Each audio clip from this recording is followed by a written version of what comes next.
దాని ప్లాన్ లో భాగంగా ఒక A1 ముద్దాయిని అరెస్ట్ చేసి అతను ఇచ్చినటువంటి వివరాల ప్రకారం తదుపరి నిందితులను అరెస్ట్ చేయడం జరిగిందండి. ఇది ప్రతిదానికి రాజకీయ కుట్ర కోణం అనేది కాదు కదండి. అసలు నిందితులు ఎవరని తెలియదు కదా. కల్తీ మద్యం అనేది ఉన్నదని అందరికీ తెలుసు. మరి నిందితులు ఎవరు?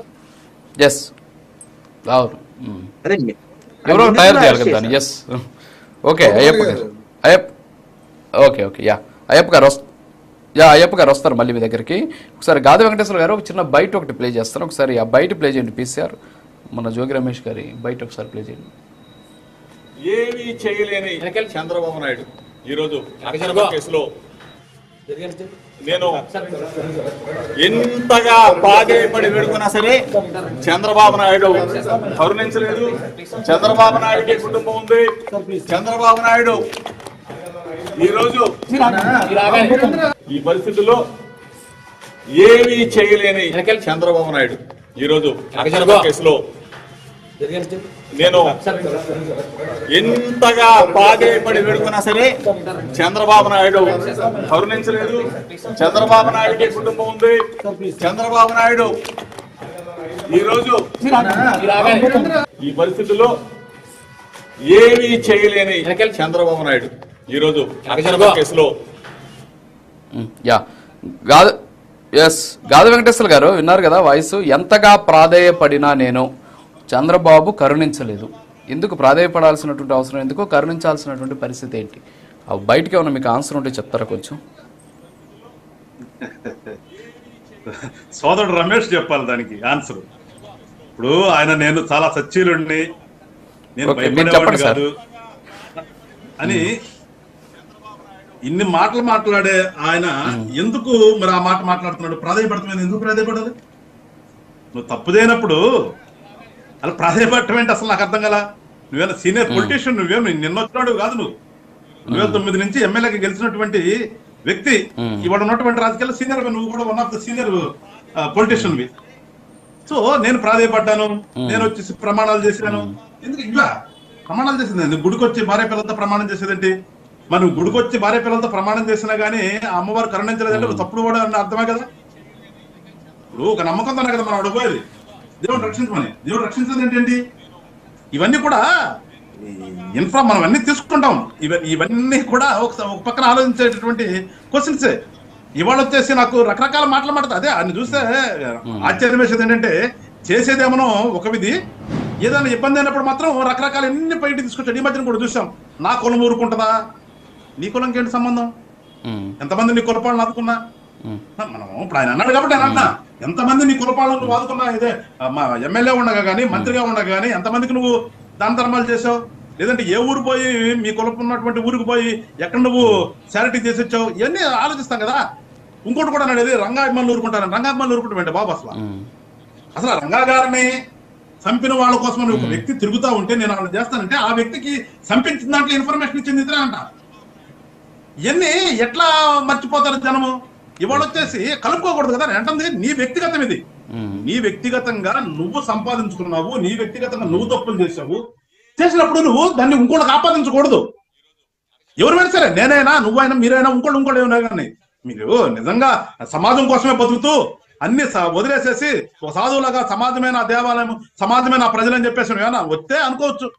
అరే నిన్నగాక మనం చూస్తే నీ కొడుకు, నీ బంధువులు, నీ తమ్ముడు వీళ్ళందరూ కలిసి సిఐడికి సంబంధించినటువంటి స్థలాన్ని రిజిస్టర్ చేయించుకున్నావు. సిఐడి వాళ్ళు సీజ్ చేసి పెట్టినటువంటి స్థలాన్ని రిజిస్టర్ చేయించుకున్నటువంటి ఘనత ఇది. ఇవన్నీ ఉన్నాయి కదండి. నేను అందుకంది ఫ్లాష్ బ్యాక్ ఏంటి? ఒకసారి ఫ్లాష్ బ్యాక్ లోకి వెళ్తే ఎంత కూడా నేర చరిత్రే కదా. నేర చరిత్ర ఉన్నప్పుడు ఇవాళ వచ్చేసి సచ్చినులాగా మాట్లాడకూడదంటే నేను అదే ధైర్యంతో ఎదుర్కోవాలి. అదే ధైర్యంతో మళ్ళీ మీరు కోర్టు ఫేస్ చేసి రాండి. కోర్టులో ఎక్కువ ఇచ్చిందనుకోండి, ఆ రోజు మాట్లాడండి అన్ని. ఎస్ నేను ఆ రోజు చెప్పాను, నేను తప్పు చేయలేదు. ఇవాళ అవి కానీ ఇవాళ అసలు ముందు ఇనిషియల్ స్టేజ్ లోనే వాళ్ళ మీద ఆపాదించడం, వీళ్ళ మీద ఆపాదించడం, నా కులాలు ఉన్నాయి, నా మతాలు ఉన్నాయి, నాకు సంబంధించిన వాళ్ళు ఉన్నారు, ఇది కాదు కదా అంటాను నేను. ఇవన్నీ కాదు కదా. మన బ్రాడప్ ఏంటి? మనం ఎక్కడి నుంచి ఏ స్టేజ్ నుంచి ఏ స్టేజ్కి వచ్చాం? ఆ స్టేజ్ లో మనం అన్ని కూడా నిజంగా ప్రజల కోసమే చేసామా? ప్రజల కోసం చేస్తే ఇన్ని కోట్ల ఆస్తులు ఎక్కడి నుంచి వచ్చినాయి? ఇవన్నీ కూడా చూస్తారు కదండి ప్రజలు గమనించరా? ఇవన్నీ వదిలిపెట్టేసి ఏంటంటే అదే ఏంటంటే రాజకీయాలకు మనం ప్రజాసేవ చేద్దామని వచ్చినప్పుడు ఆ రకంగా ఉంటున్నామా ఒకసారి అనలైజ్ చేసుకోవాలి ప్రతి ఒక్కళ్ళు కూడా, ఇన్క్లూడింగ్ మీ.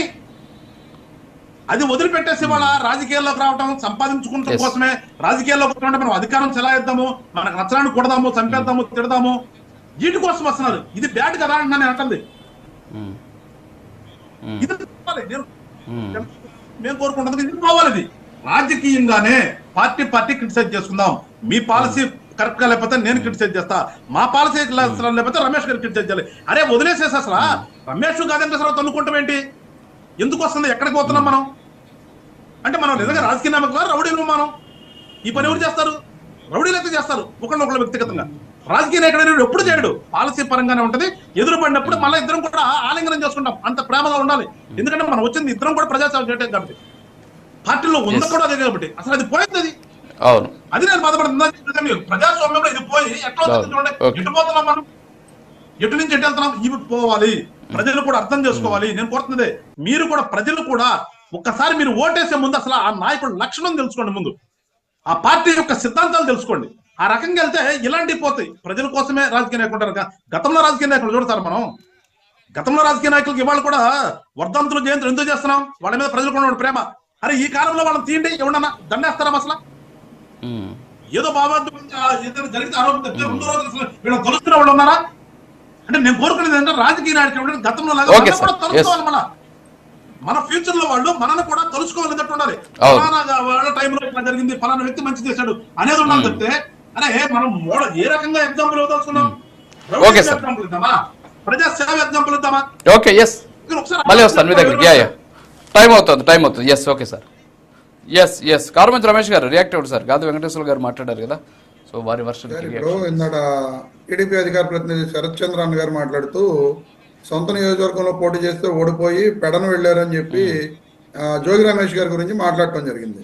చంద్రబాబు నాయుడు గారు అదే చంద్రగిరి నియోజకవర్గం, పాపం ఆయన సొంత నియోజకవర్గం, ఆయన పుట్టిన ఊరు నారావారిపల్లె. అన్నకు తెలుసో తెలీదో మరి, ఆ నారావారిపల్లె ఉన్న నియోజకవర్గం చంద్రగిరి నియోజకవర్గం. ఆ చంద్రగిరి నియోజకవర్గంలో ఆయన పోటీ చేసి ఓడిపోయిన తర్వాత కుప్పం వెళ్ళిపోయి అక్కడ గత 6-7 సార్లుగా నెగ్గుతున్న విషయం అన్న కూడా తెలుసుకోవాలి. సొంత నియోజకవర్గంలో పోటీ చేసి గెలవలేని పరిస్థితి చంద్రబాబు నాయుడు గారిది అనేది కూడా ఆయన తెలుసుకోవాలి. అలాగే జోగి రమేష్ గారు 100,000 కోట్లు ఎలా సంపాదించారు అని చెప్పి శరత్చంద్ర అన్న గారు అడగడం జరిగింది. మరి